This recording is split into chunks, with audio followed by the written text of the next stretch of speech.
Msiwe na wasiwasi juu ya ujumbe wote ambao mnaopewa kuhusu baba yenu. Watu wananiita mimi ni mganga, wananiita niko na majini.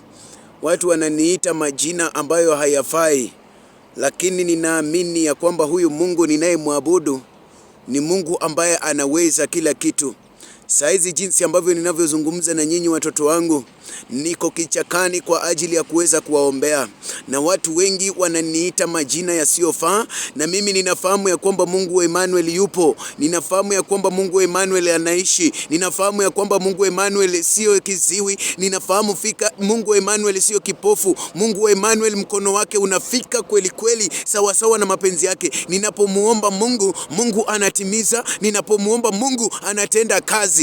Wacheni msiwe na wasiwasi watoto wangu. Nimeitwa majina mengi, lakini sitaogopa katika kumtafuta Mungu. Maana siku ya leo niko hapa kwa ajili ya kuweza kuiombea siku ya tarehe 6. Nyinyi msikuwe na wasiwasi yoyote. Tuachie Mungu vita vyetu akaweze kutupigania. Tuachie Mungu kazi yetu akaweze kutupigania. Maana maandiko inasema ya kwamba anayekusema katika maovu anakuogopa. Maandiko ikasema ya kwamba usimuhuzunishe baba yako wala usimuaibishe baba yako. Na wale watu wanaozungumza mengi ni watu ambao wamepitia katika mikono yangu, nikawaguza, nikawaombea, yale matatizo yao yakaisha. Watoto wangu ambao mnaniheshimu na mnanipenda, niko na huzuni sana ninaposikia pia nanyi mko na huzuni. Mpaka nilikosa kulala kwenye nyumba, nikaambia Mungu wangu nisaidie, maana ninaweza fika mali nikatoa mdomo wa laana. Lakini baba akaniambia kwamba mwanangu, ninakufahamu, ninakuelewa vizuri sana, wala usitende jambo lolote ambalo ni la kinyume. Mwanangu, nitafute mlimani. Na ndio maana nimekuja kumtafuta Mungu wangu mlimani. Watoto wangu, msiogope. Simameni na hiyo imani na tutaenda mbali. Maana hakuna aliye wa haki ambaye hawezi kuongelewa. Hakuna ambacho ni cha haki kisichogongwa mawe. Jiulize vizuri sana. Ushawaiona mti wa cypress unalingwa mawe, lakini unapoenda kuangalia mpera ama mwembe, lazima utakuta kwamba unapigwa mawe. Unakuta ya kwamba matawi yanatoka kwake ndiposa matunda yaweze kutoka. Wacheni niwaambie watoto wangu, msiogope. Msiogope. Wala mimi wananigonga vita, sina mabaya yoyote nao.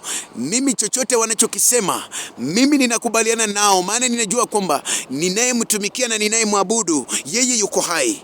Watoto wangu, ninawapenda sana na ninawapenda sana, na siwezi taka kuona mkilia machozi. Sitaki kuona mkinenewa maneno ambayo hayafai mbele ya baba yenu. Lakini mimi ninashindwa ni kitu gani ninachokifanya. Ninahuzunika sana wakati ambapo pia nanyi mnahuzunishwa, lakini huyu Mungu atatudhihirishia ukweli uliopo.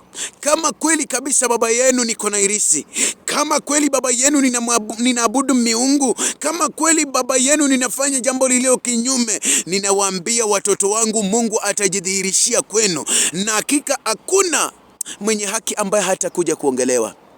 Hata wewe unaweza kuwa jinsi ambavyo ulivyo hivyo, watoto wangu, lakini unasema mengi. Ndani ya nyumba yako unasema mengi, katika kazi yako unasema mengi.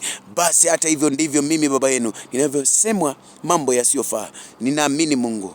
Siku ya leo niko hapa mlimani na ninataka niombe kuhusu ulcers. Ulcers zinawatesa sana watoto wangu. Ninataka niwape majibu. Mungu awabariki.